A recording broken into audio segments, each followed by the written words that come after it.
Hey, in this video we're discussing the WaterPORT 3.8 gallon portable water system. Let's get into it.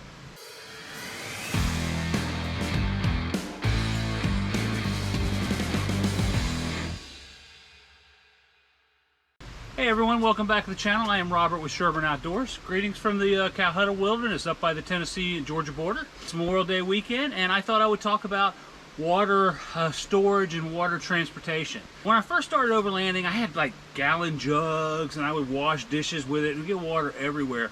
And over time I've evolved a little bit to where I got two different storage systems. I got one that I clean everything with, and then I got some water that I keep inside the coolers in the front as well.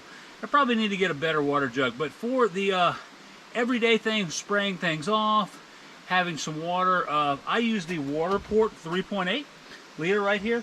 This is a great system. It's really robust, weighs about 18 pounds and about 42 pounds when you load it up with water. It's very simple. Let's take a little look around and talk about how we use it. So this is a pretty simple system. It's got a lid, and then it's got a kind of almost a spray nozzle that it comes with. It's got, you know, multiple settings just like you'd use that in your yard. It's got a shutoff valve right back here, and then a quick disconnect. And then it's got a Schrader valve, and then a bleeder over here just in case you put too much air. So the way this works is it's a pressurized system, and you can fill it here, or you can actually pressurize it here. If you look at this video right here, I actually I don't do it this way. I actually use an air pump, and I just blow it up that way after I get the water filled into it. So again, you put the water in here, and then you get it pressurized, and it is pretty good. Lots of pressure and lots of different, I mean, that's going out 13 feet or so. So lots of capabilities around this. So I use this for washing dishes, washing things out, and cleaning things, really. That's my water. When I'm not using it, it actually goes in the truck right here when we're traveling. And it does have a couple adapters built into the back. One right here. And if we take this very easily just comes down here, just hooks up right there, and so now you've got a nice area for it to stay.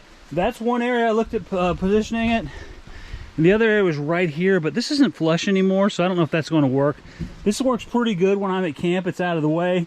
It allows me to put down the tailgate as well. So let's talk numbers. I paid $279 for this, and it has been worth it all. You can buy additional adapters, additional ways to connect for a little bit more money. For the most part, I store this away in the bag when we're traveling, and then just throw that one up in the tailgate like we talked about. And that is the WaterPORT 3.8. Nice and simple and durable. That won't bend, and it's not going to break either. So hey, I hope you got a lot out of this. Hey, if you like this content, please hit subscribe. Don't forget to hit that like button and click the bell to be notified we got new videos out. Everybody, thanks for your time, and have a great Memorial Day weekend.